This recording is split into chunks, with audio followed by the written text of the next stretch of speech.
অম্বুবাচী মহাযুগক লৈ উথপথপ হৈ পৰিছে শক্তিপীঠ কামাখ্যা ধাম। নীলাচলৰ বুকুত সমাগম হৈছে দেশ বিদেশৰ লাখ লাখ ভক্তৰ।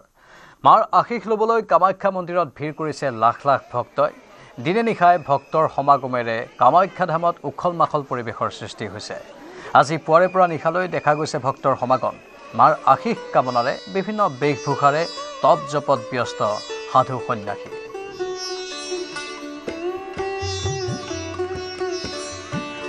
আমাৰ সাংবাদিক প্ৰিয়ব্ৰত বৰ্তমান লাইভত আছে। প্ৰিয়ব্ৰত, নিশাৰ ভাগত বহু লোকৰ সমাগম হৈ আছে, তাত আমি পৰিৱেশ চাব বিচাৰিছোঁ।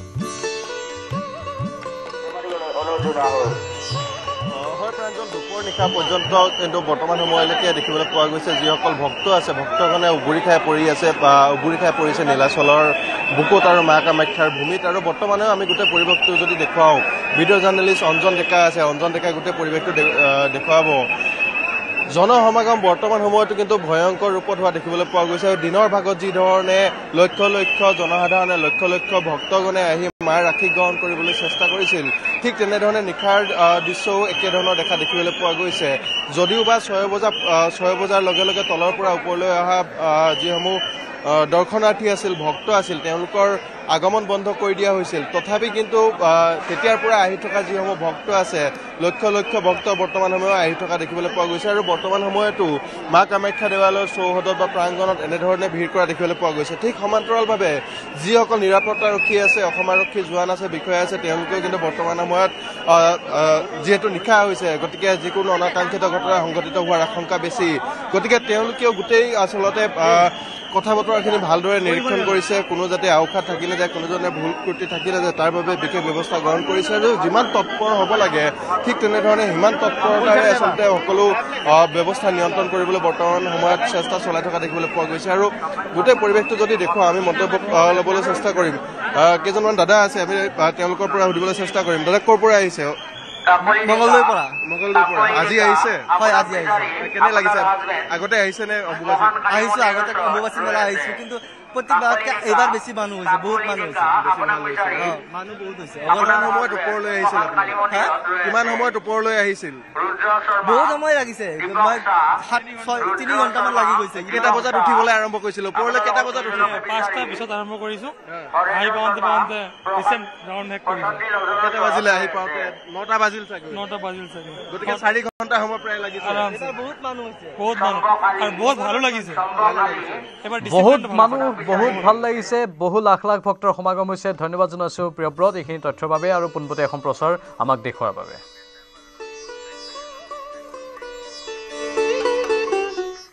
সদ্য ঘোষিত গ্ৰেজুৱেট শিক্ষক পদৰ ফলাফলে পোহৰলৈ আনিছে এক চাঞ্চল্যকৰ তথ্য। 140 নম্বৰৰ ভিতৰত 2.5 নম্বৰো নোপোৱা প্ৰাৰ্থীও হ'ব বিজ্ঞান শাখাৰ শিক্ষক। টেটত 2.5 নম্বৰ পোৱা নোপোৱা শিক্ষকক লৈ আপত্তি নাই শিক্ষামন্ত্ৰীৰ।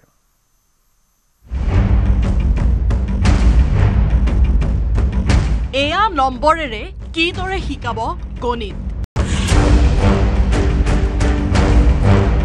স্নাতক শিক্ষকৰ নিযুক্তিত কি ধৰা হৈছে ভিত্তি? কি ৰূপত চলিছে ৰাজ্যৰ শিক্ষা বিভাগ?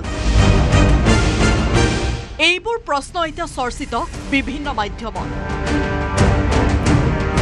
শেহতীয়াকৈ ঘোষণা হ'ল গ্ৰেজুৱেট শিক্ষক পদৰ ফলাফল। ৰাজ্যৰ প্ৰান্তে প্ৰান্তে আনন্দৰ বন্যা। বহু কষ্টৰ অন্তত বহুজনে যোগ্যতা অৰ্জন কৰিলে শিক্ষক পদৰ বাবে। কিন্তু এই আনন্দৰ মাজতে একাংশ প্ৰাৰ্থীৰ যোগ্যতাক লৈ উঠিছে প্ৰশ্ন। প্ৰকাশিত ফলাফল অনুসৰি 2.5 নম্বৰো নোপোৱা প্ৰাৰ্থী শিক্ষক হোৱাৰ যোগ্য। সংৰক্ষিত আসনৰ গণিত শিক্ষকৰ কাট অফ মাৰ্ক 2.25 নম্বৰ। মুঠ 140 নম্বৰৰ ভিতৰত 2.5 নম্বৰ নোপোৱা প্ৰাৰ্থীও হ'ব পাৰিব বিজ্ঞান শাখাৰ শিক্ষক। গ্ৰেজুৱেট শিক্ষক পদৰ এনে বাছনি প্ৰক্ৰিয়াৰ মাজতে শিক্ষামন্ত্ৰী ৰণোজ পেগুৰ স্পষ্টীকৰণ। টেটত 2.5 নম্বৰ পোৱা নোপোৱাক লৈ আপত্তি নাই। অৰ্হতা বিজ্ঞাপনত প্ৰকাশ কৰাৰ দৰে হ'লেই যথেষ্ট।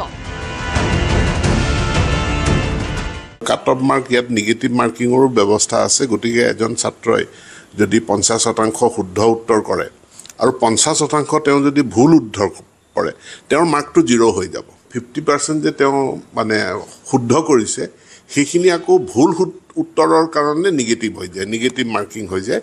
সেইকাৰণে কাট অফ মাৰ্কটো বহুত কম মত আহিছে, অৰ্থাৎ তেওঁলোকৰ পজিটিভ মাৰ্কখিনি তেওঁলোকৰ মাইনাছ হৈ গৈছে। শিক্ষা বিভাগে প্ৰকাশ কৰা বিজ্ঞাপন অনুসৰি প্ৰাৰ্থীগৰাকী স্নাতক বা স্নাতকোত্তৰত প্ৰায় 50% নম্বৰ পাই উত্তীৰ্ণ হ'ব লাগিব, থাকিব লাগিব BEd ডিগ্ৰী।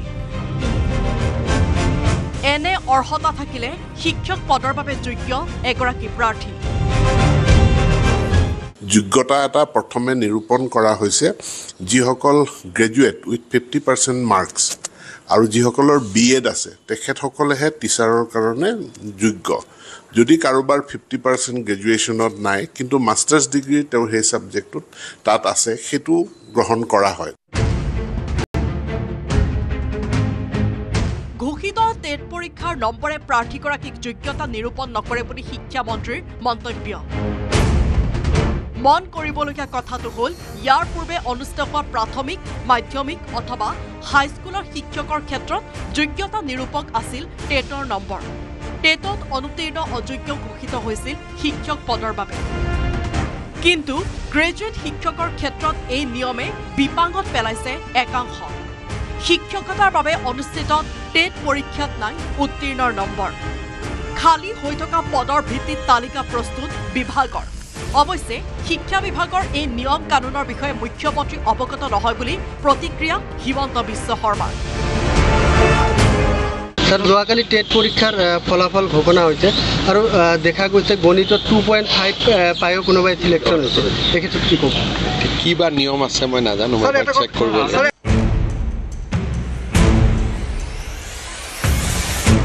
যোগ্যতা নিৰূপণৰ এনে বেমেজালিয়ে এতিয়া সন্দিহান কৰিছে এছাম পৰীক্ষাৰ্থীৰ ভৱিষ্যত। প্ৰতিক্ৰিয়াৰ সৃষ্টি হৈছে ৰাজ্যজুৰি।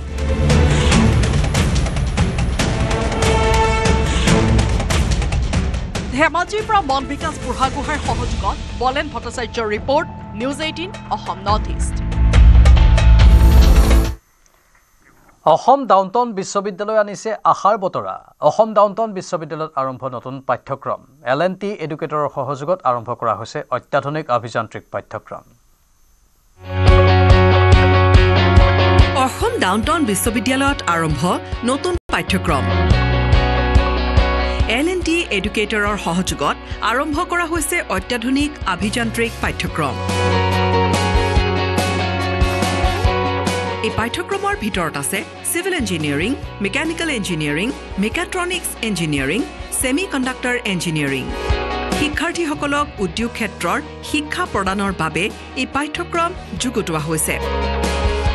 পাঠ্যক্ৰমৰ লগতে শিক্ষাৰ্থীসকলে লাভ কৰিব অতিৰিক্ত সা-সুবিধা। তাৰ ভিতৰত আছে উদ্যোগৰ নেতৃত্বৰ সৈতে ইণ্টাৰ্ণশ্বিপৰ সুবিধা লাভ। L&Tৰ শক্তিশালী নেটৱৰ্কৰ জৰিয়তে প্লেচমেণ্টৰ সহায়। Bureau' report, news 18 Assam north east. চৰকাৰী ভূমি বেদখল কৰি ইটাভাটা স্থাপন কৰিছে কংগ্ৰেছী বিধায়কে। গোৱালপাৰা পূব সমষ্টিৰ কংগ্ৰেছী বিধায়ক AK ৰছিদ আলমে বেদখল কৰিছে চৰকাৰী ভূমি। গোৱালপাৰাৰ উৰপদ, কুমৰি আৰু হাছিলা বিলৰ বেদখল উচ্ছেদৰ বুজ ল'বলৈ যোৱা মুখ্যমন্ত্ৰীয়ে এই মন্তব্য প্ৰকাশ কৰে। সাংবাদিকৰ প্ৰশ্নৰ উত্তৰ দিবলৈ গৈ প্ৰসংগত এই কথা প্ৰকাশ কৰে মুখ্যমন্ত্ৰীগৰাকীয়ে। আমাৰ AK ৰছিদ আলমে তেওঁ চৰকাৰখনক চেলেঞ্জ কৰে, এইটো কৰিব আমি চাই ল'ম। আৰে বাবা, নিজে যেতিয়া আইনাৰ ঘৰত থাক তেতিয়া আৰু মানুহে গালি গালাজ কৰে নেকি? নিজৰে ইটাভাটা চৰকাৰী মাটিত আছে, আকৌ তেওঁ বেলেগক চৰকাৰক চেলেঞ্জ দি আছে, হয় নহয়? আৰু মুখ্যমন্ত্ৰীৰ মন্তব্যক লৈ প্ৰতিক্ৰিয়া বিধায়ক AK ৰছিদ আলমৰ। মুখ্যমন্ত্ৰীৰ অভিযোগৰ পাছতে প্ৰতিক্ৰিয়া ব্যক্ত কৰিলে AK ৰছিদ আলমে। চাওঁ আহক এই সন্দৰ্ভত আমাৰ সংবাদদাতাৰ সৈতে AK ৰছিদ আলমৰ সাক্ষাৎকাৰ।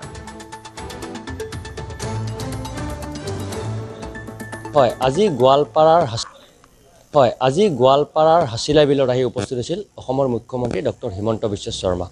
আৰু মুখ্যমন্ত্ৰী হিমন্ত বিশ্ব শৰ্মাদেৱে সংবাদ মাধ্যমৰ আগত যি মন্তব্য কৰিছে, গোৱালপাৰাৰ যি কংগ্ৰেছী বিধায়ক AK ৰছিদ আলম ডাঙৰীয়াই তেখেতে অবৈধভাৱে চৰকাৰী মাটিত যি ইটাভাটা নিৰ্মাণ কৰিছে, আৰু সেই প্ৰতিক্ৰিয়া ল'বলৈ মোৰ লগত উপস্থিত আছে যে গোৱালপাৰাৰ পূব সমষ্টিৰ কংগ্ৰেছৰ বিধায়ক একে ৰচিদ আলম ডাঙৰীয়া পোনে পোনে কথা পাতিব বিচাৰিম মই আপোনাৰ ঘৰত আহিছোঁ দেখা গৈছে আজি মুখ্যমন্ত্ৰী ডক্টৰ হিমন্ত বিশ্ব শৰ্মাদেৱে যি উচ্ছেদিত এলেকা গোৱালপাৰা হাছিলা বিলত আহি পেলাই উপস্থিত হৈ পেলাই আপোনাৰ কথা কৈছে আপুনি চৰকাৰী মাটিত ইটা ভটা বনাইছে চৰকাৰী মাটিতো দূৰৰ কথা পাট্টা মাটিতে ভাটা দিব নোৱাৰে পাট্টা মাটিটো আকৌ ক্লাছিফিকেশ্যন কৰিব লাগিব ৰিক্লাছিফিকেশ্যন তাৰপিছত গভৰ্ণমেণ্টৰ এটা ৰেভিনিউ হয় সেই ৰেভিনিউ জমা দিব লাগিব ইমান সহজ নহয় পলিউশ্যনৰ দুটাকৈ চাৰ্টিফিকেট লাগে এটা ইষ্টাব্লিছমেণ্টৰ